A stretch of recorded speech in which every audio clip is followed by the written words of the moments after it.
Hey guys, welcome back to the channel. So today we are back in the kitchen, of course, and we just got our local meat. You will have seen us getting that all unloaded on a previous video.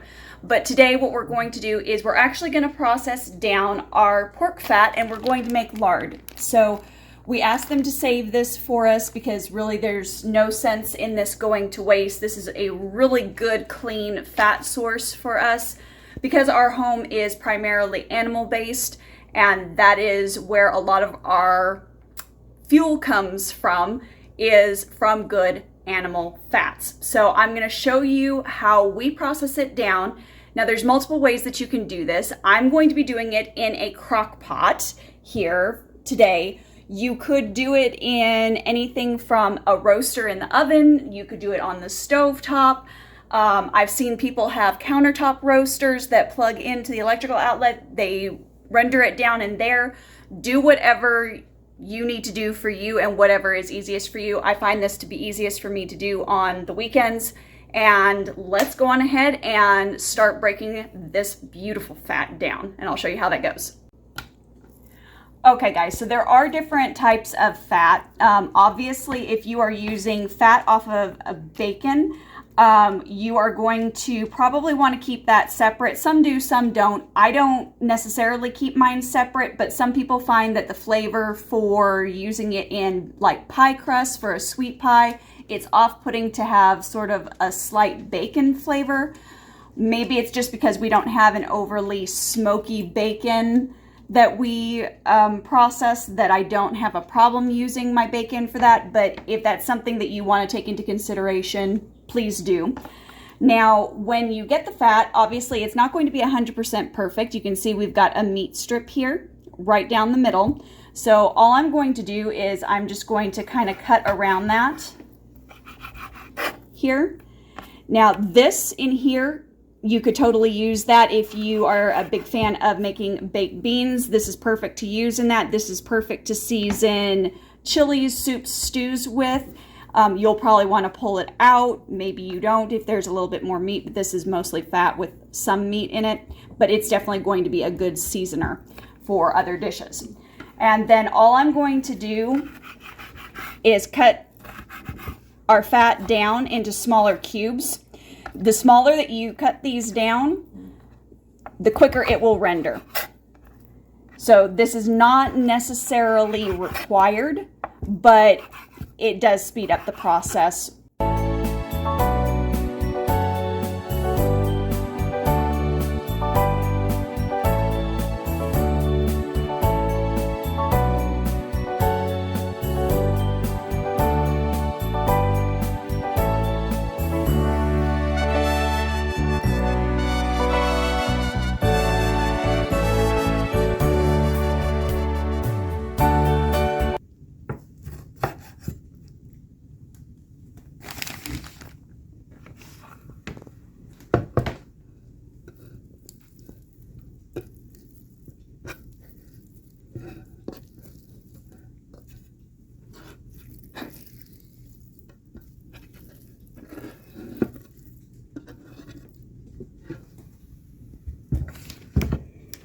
Okay, so that's it. And they did a really amazing job processing the pork. Really, all I had were these 3 tiny pieces with meat on them that I didn't put in there.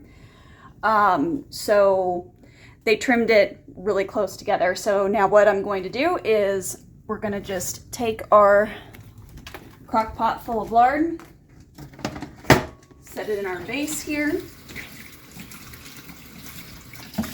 My hand's a good rinse. I'm going to pop the lid on this. Now, this is an all-day kind of a process, but that's mostly just because I'm going to put this on a low setting here. So we just have a basic crock pot. So it has a low and a high setting. I'm going to put it on low, and I'm just going to let it go, and we will be back sometime this afternoon to start putting all of our beautifully rendered lard into jars, and I will show you what that looks like so that you know if you've done it correctly. I do not put mine on a high setting because I don't want to burn the lard.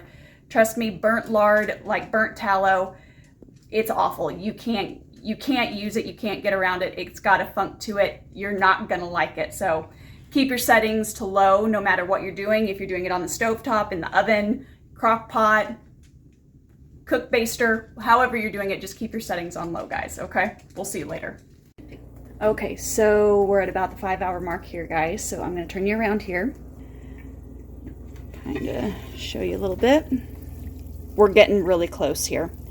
Usually what I do is I wait for all of this chopped up fat in here to start looking a bit like cracklings. So it'll be a little bit darker than that. If you're Southern, you know what cracklings are. If you don't, it's going to be the crispy fried skins that you see in bags at the store.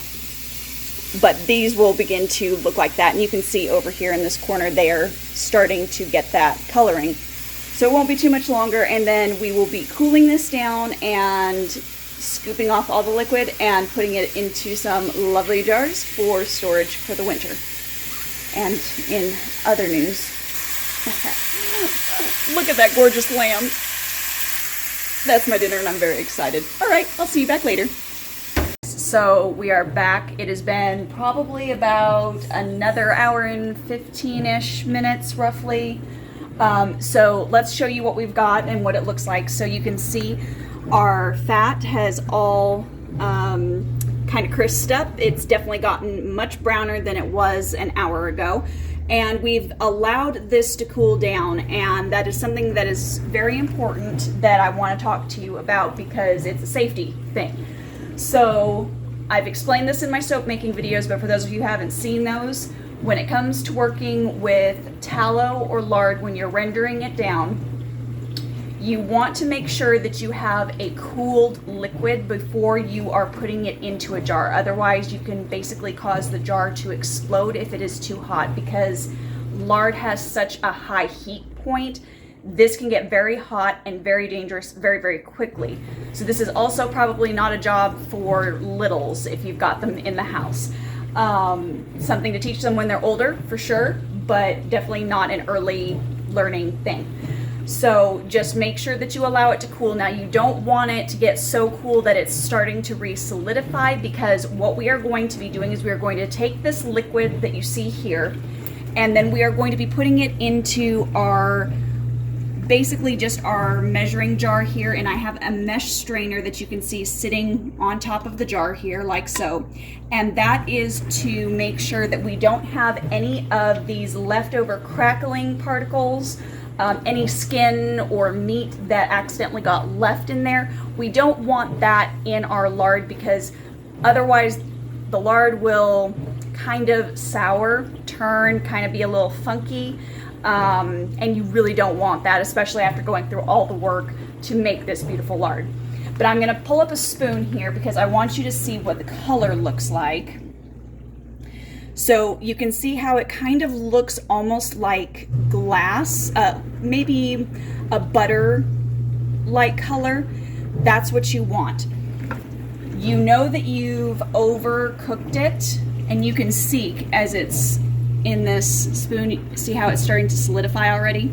So that tells us that we are at a good point for straining and for cool temperature situation. But you know for sure that you have overdone it when you have a bright yellow color. So if you see your lard or tallow not looking anywhere from a clear to a light creamy butter color, if it's any darker than that, then you've burnt your tallow or your lard. And there's really no recovering that. It's not even really advisable to use in soap making. You may be able to turn it into like a laundry detergent, but you may feel that you need to cover it up with quite a bit of essential oil in order to get over the funk that will happen from the smell. But we're just going to go on ahead and we are going to do this entire process, straining it. And then what we will be doing is we will be pouring it into our quart wide mouth mason jar. It's a ball mason jar. So whatever you have on hand. If you want to do a smaller size, do a smaller size. But I'll show you that here in a minute because we are going to be doing a second cool down, and that's important because you'll need to make sure to leave the lid off during that cool down period as well. Okay guys, so we've gotten it strained, and as you can see, as it's cooling down, it's darkening to this buttery kind of yellow color, and that's normal. It'll end up solidifying in the jar as we go on, but we are literally just going to pour this right into this mason jar. If you wanted to be really pure about it, you could do a double straining method, which is just putting a strainer over this jar and straining it again to make sure that there's no particles, but I know that that strainer worked really well. So this jar at this point is still very warm to the touch. So we do not want to put a lid on here right now. We want this to completely cool and begin to look like a solid mass.